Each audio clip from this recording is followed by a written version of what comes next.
Onction.com. Onction.com. Votre site internet. Onction.com. Louange, prière, enseignement en direct. Connectez-vous sur Onction.com.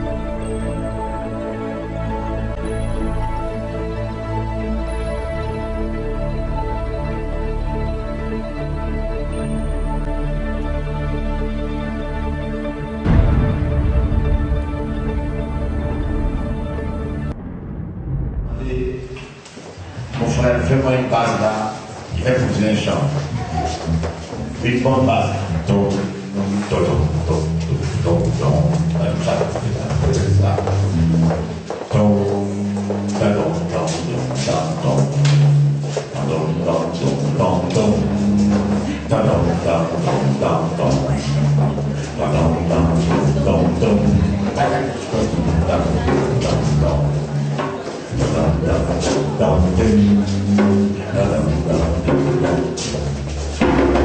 Donc, louez Yahvé, louez Jésus. Il est Dieu qui m'a sauvé. Louez Yahvé. Oh, louez Yahvé. Comment le dire? Venez-y, Moïse. Louez Yahvé. Oh, oh, oh. Louez Yahvé.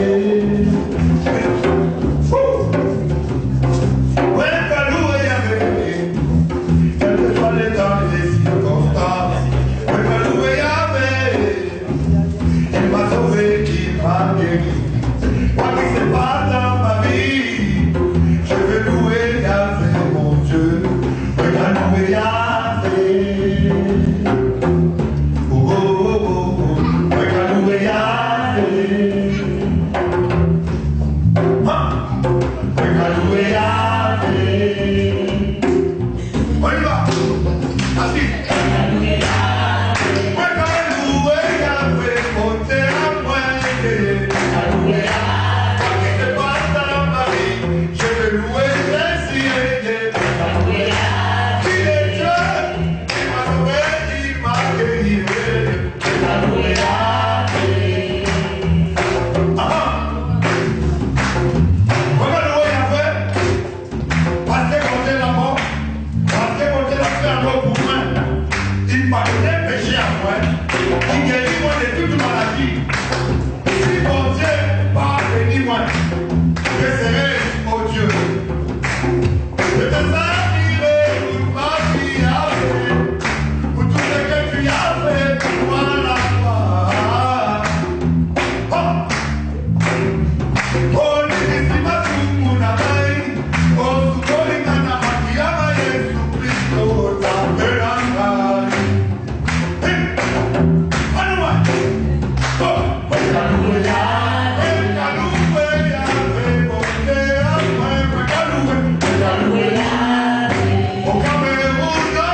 C'est un chant improvisé par la foi. Allons lire dans Juge chapitre 15 avant de terminer.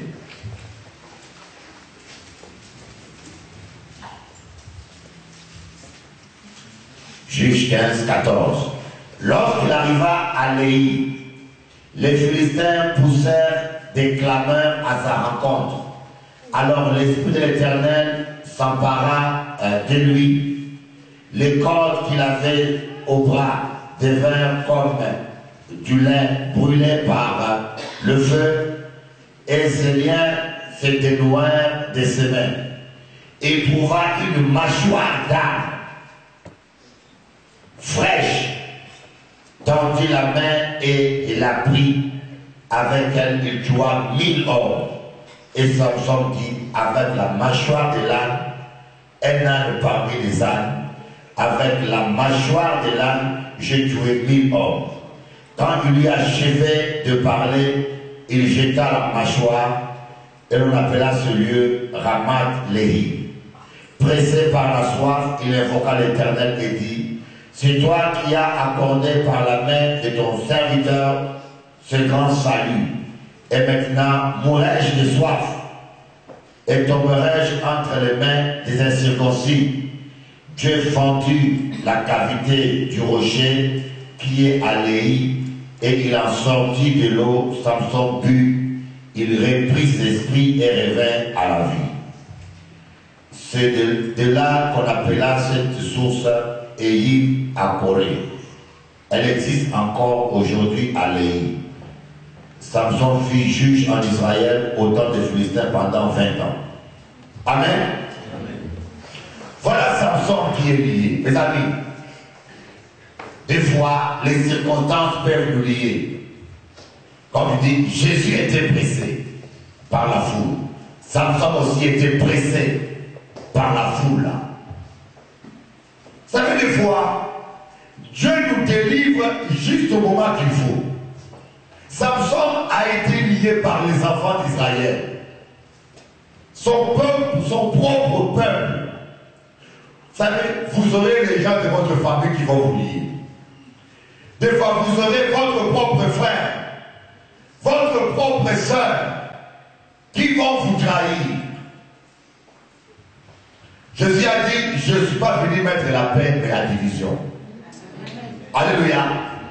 Samson était lié par ses propres frères, parce qu'ils avaient peur pour leur vie.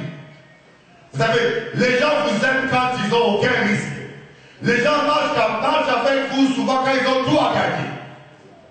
Quand ils commencent à avoir des risques, c'est là où vous verrez les vrais amis des faux amis. Alléluia.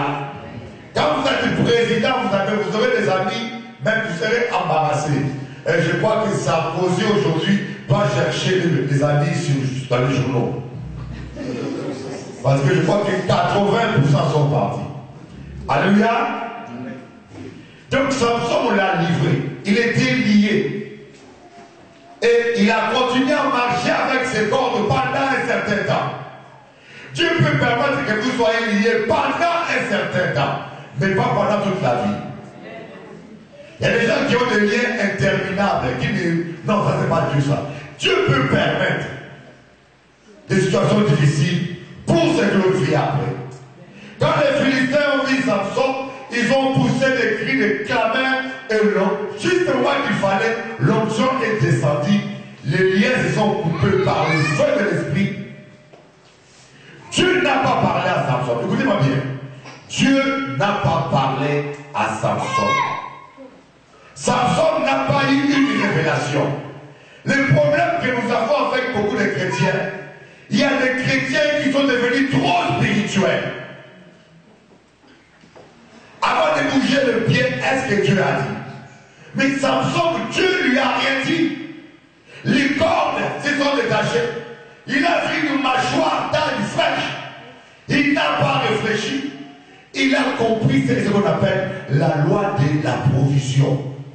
Quand Dieu a dit quelque chose et il pourvoit, il ne faut pas réfléchir cette fois. Saisir l'occasion. Amen. Samson avait besoin d'une âme. il avait besoin d'être délivré. Exactement, il y avait ce dont il avait besoin. Il n'avait plus besoin qu'un ange lui dise, prends ça. Il a saisi l'opportunité. Tu te demandes à Dieu du travail. Tu tombes sur un journal où on dit, on cherche du travail. Mais envoie ta candidature. Non, toi, je vais d'abord prier, Seigneur. Est-ce que je peux écrire à ces gens-là? Le temps que je te parle, quelqu'un te prendra le poste. Quelqu'un te prendra le poste. Samson a saisi l'opportunité. Et il a tué 1000 hommes avec la mâchoire. Il a saisi l'opportunité. Vous savez, quand il y a un problème, sache qu'il y a une solution à côté. Il y a une mâchoire quelque part. Il y a un chèque quelque part. Il y a ton épouse quelque part. Il y a ton époux. Regardez pas à côté. Il y a ton époux quelque part. Il n'y a rien à craindre. Voilà pourquoi les hommes mariés doivent toujours être à cause de leur femme. Comme ça, quand ils restent à côté, ils voient sa femme. Alléluia. Amen. Il y avait la solution quelque part. Vous voyez, mais le drame de Samson, Samson n'a prié que 2 fois dans toute la Bible. Quand il a eu soif, c'est là où il a prié. Ça veut dire, il y a des gens qui prient seulement quand ils ont faim. Il y en a qui prient seulement quand ils ont besoin. Seigneur, ça chauffe. Il faut bien se marier que de prier. Ça chauffe trop, Seigneur. Donne-moi une femme rapidement. Si je tombe, c'est toi qui seras le responsable, Seigneur. Je te donne 1 mois. Si tu me fais rien, je tombe, c'est toi qui seras le responsable. Ouais! Alléluia! Il y a plus la même là. Alléluia. Samson a attrapé le mâchoire. Il a prié seulement quand il avait soif. Ne priez pas quand vous avez faim seulement. Priez parce que vous avez faim de Dieu. Quand vous avez soif de Dieu, et non quand vous avez soif du pouvoir ou soif du succès. Des fois, nous les pasteurs, nous prions parce qu'on a soif de la gloire. On a soif du succès. On a soif. De quelle soif as-tu? Le mal de Samson, il avait l'onction, mais il ne cultivait pas une communion avec Dieu. On a beaucoup de chrétiens et beaucoup de pasteurs qui ont l'onction, qui ont les dons spirituels, mais qui ne cultivent pas une communion avec Dieu. Et un jour, ils tombent dans leur propre piège. Applaudissons Jéhovah.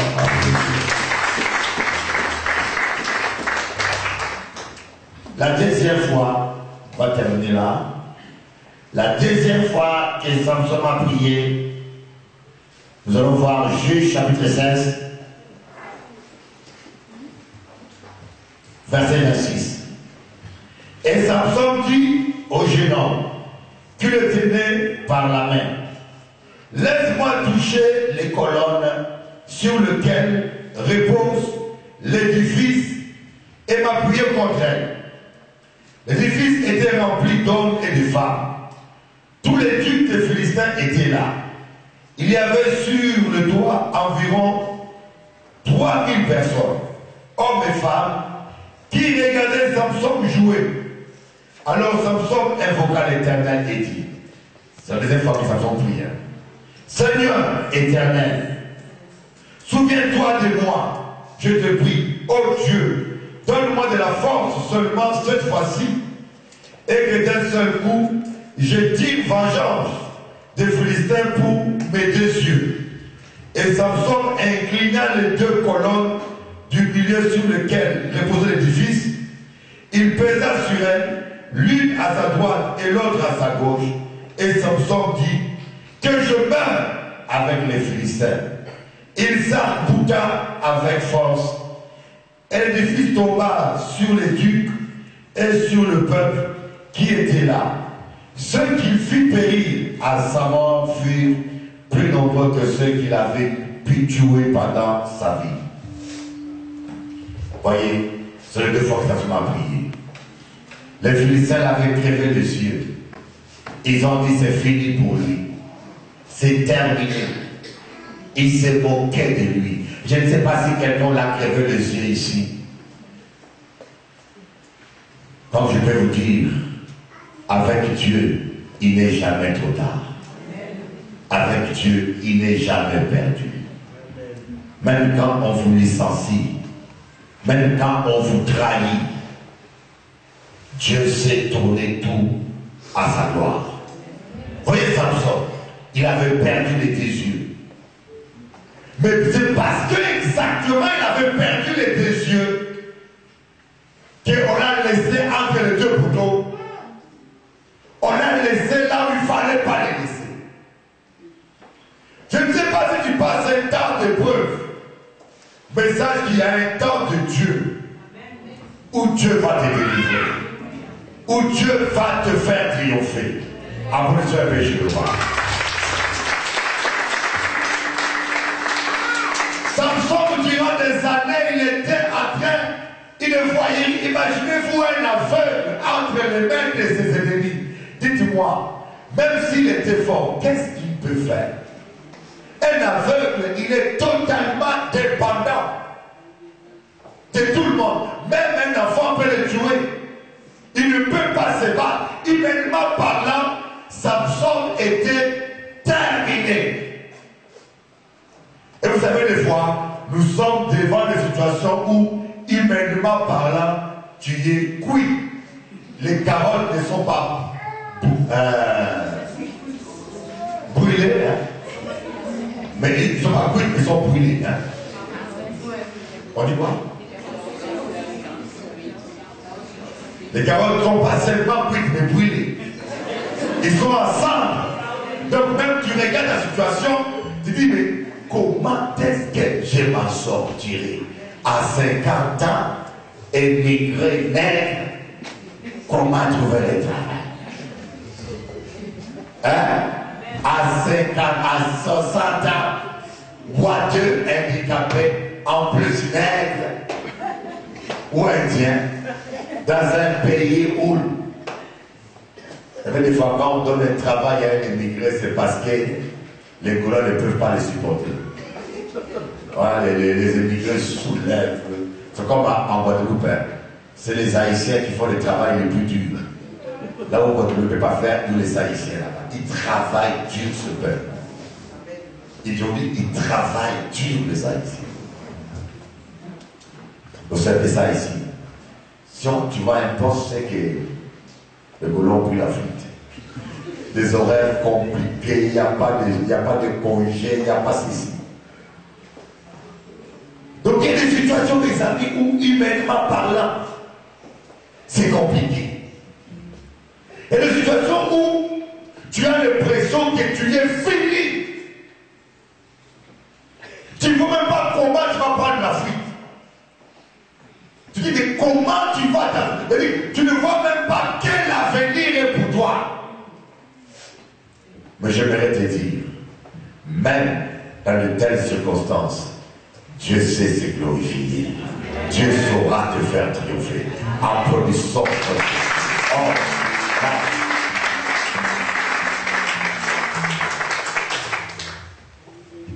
le diable fait toujours une bêtise.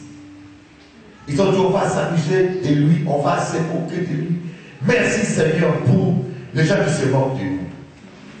S'il y a des gens qui se moquent de toi, dis-toi que bientôt l'édifice va s'écrouler sur eux. Alléluia. Les gens se moquaient des absents, ils se laissaient faire.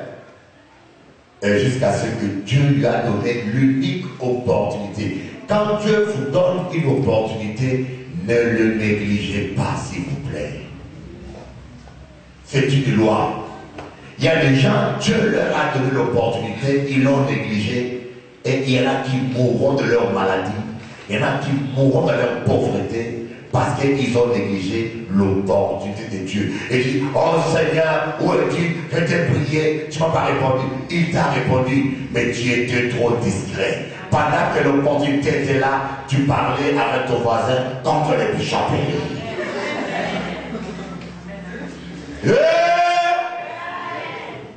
De ton voisin, saisis! Saisis l'opportunité, même dans le travail, même dans la promotion. Vous voyez, les enfants d'Israël, ils sont arrivés devant la main, devant la terre promise. On leur a dit, entrez. Au lieu de saisir l'opportunité, ils ont murmuré. Ils ne sont plus jamais entrés. Et Moïse et eux tous, ils sont morts dans le désert. Ne pense pas que si Dieu te donne l'opportunité, tu vas faire n'importe quoi et demain tu vas les retrouver. On se moque pas de Dieu. Esaïe a raté l'opportunité. Il a pleuré. Il a été béni, hein, mais pas de la même bénédiction. Dieu te donne l'opportunité. Tu as une belle femme avec toi. Traite-la bien. Il n'y a pas de seul homme qui a dit amen.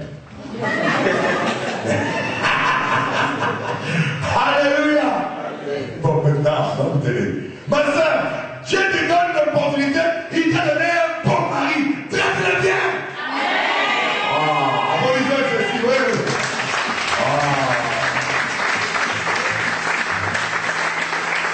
Après, tu m'as dit, je peux dire, notre famille n'a pas de chance, les hommes nous quittent toujours. Mais c'est toi qui l'as chassé. Quand ton mari rentre à la maison, enlève-lui les chaussures. Tu mets un peu du parfum sur les chaussettes. Tu prends de l'eau chaude. Tu laves les pieds. Ah oui. Ah moi, une femme qui ne fait pas ça, c'est pas une femme. Elle est... Oh oui. Je suis sérieux. À cet domaine, toutes les femmes qui savent faire la manucurie et la pédicurie.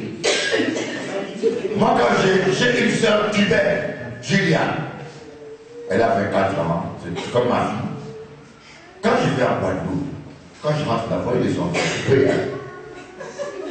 Elle amène son sac avec tout ce qui est. Elle coupe les ongles avec classe, les pieds, elle coupe, elle nettoie. Bon, quelqu'un de charnel, quand tu viens là, va dire oh, le pasteur pêche. Nous sommes des hommes saints, nous savons résister au péché. Je vais vous dire, moi qui vous regarde à ta pu voir tu viens de me couper. Tu vois, la première fois, elle était choquée. Bonjour, Bishop. Et si vous êtes, si vous n'avez pas le contrôle de vous-même et que vous perdez la tête après, il ne faut pas vous mettre dans des conditions difficiles. Amen. Mais c'est comme quand vous allez chez le kiné. Si le kiné femme vous masse le dos, vous n'allez pas quand même perdre la tête. Où vous allez, je ne sais pas, oui, c'est quelque chose, tout se passe dans votre esprit. Si vous ne savez pas vous contrôler dans la tête, vous êtes destiné un jour à tomber. Pas aujourd'hui, mais tôt ou tard, vous tomberez toujours. Tout se passe là. Tout est pur pour ceux qui sont purs. Applaudissons Jésus, le roi. On se lève. Oh, merci Jésus, on se lève, nous allons prier. Oh Seigneur. Il y a des opportunités sur votre chemin qu'il faut saisir. Voyez, on a vu seulement 2 versets. Ce passage de la pêche miraculeuse, elle est tellement riche. Il y a des gens qui doivent laver leur filet. Il y a des gens qui doivent laver leur filet, laver leur langage, laver leur pensée. Parce que Dieu veut utiliser ta barque. Il attend que tu descendes de la barque, que tu abandonnes ta vie et que tu nettoies. Viens adorer le Seigneur. Viens adorer le Seigneur. La la la la la la. Onction.com. Onction.com. Votre site internet. Onction.com. Louange, prière, enseignement en direct. Connectez-vous sur Onction.com.